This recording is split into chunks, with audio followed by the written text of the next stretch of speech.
We're in the Philippines for our Stand Up for Nuclear event. And we have with us a special guest, afternoon his time. This is Alpas, Pinas from the Philippines. I'm Mark Cojuangco, a former legislator, but now a full-time pro-nuclear advocate, a cheap electricity advocate for the Philippines. With that, Michael, I'd like to ask you a few questions about what's going on now in the world regarding environmental advocacies. The people in the Philippines feel that all environmentalists are anti-nuclear. Could you comment on this? Sure. Well, it's great to see you again, Mark. We had such a lovely time and you were such a great host in the Philippines. Thank you. We really fell in love with the country. You know, I brought my wife at the end and we spent a week on vacation. So just thank you again for showing us such a lovely time. Was really a special place, and we're really excited to hear about the Stand Up for Nuclear there.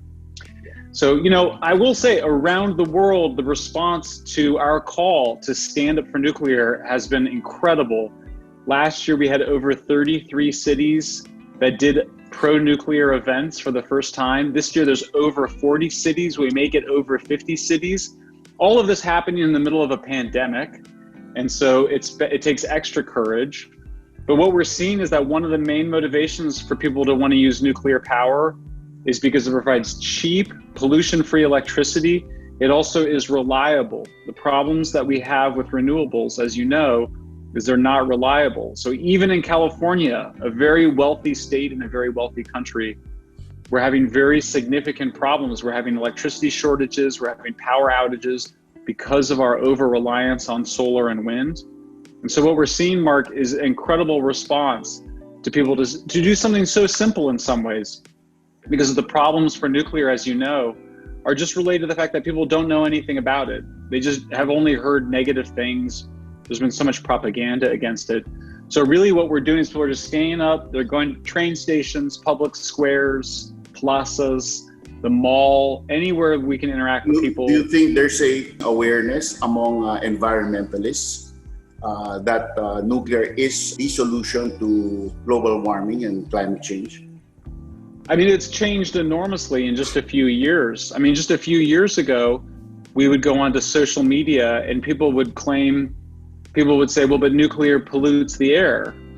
It doesn't do that. And in fact, we don't see people saying that anymore.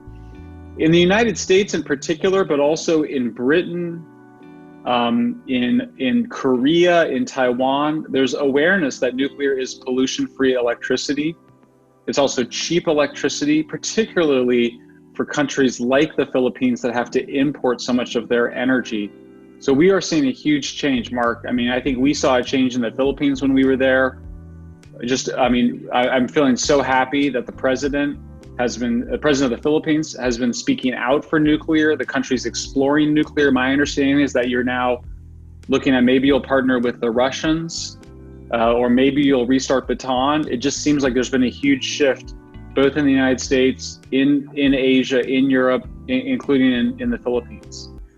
What about, can you give us a short background on how anti-nuclear environmentalism arose in the world? I think the cradle of this is California, is it not?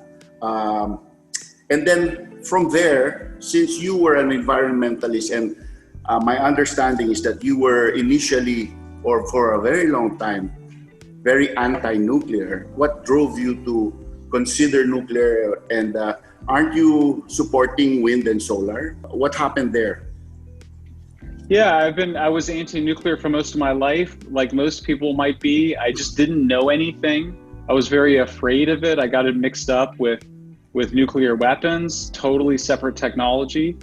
I believed that renewables were good for the environment. I didn't understand much about energy. And that's the truth of it. Most people, they just don't know anything about nuclear. And the more that they learn, the more supportive they are of it.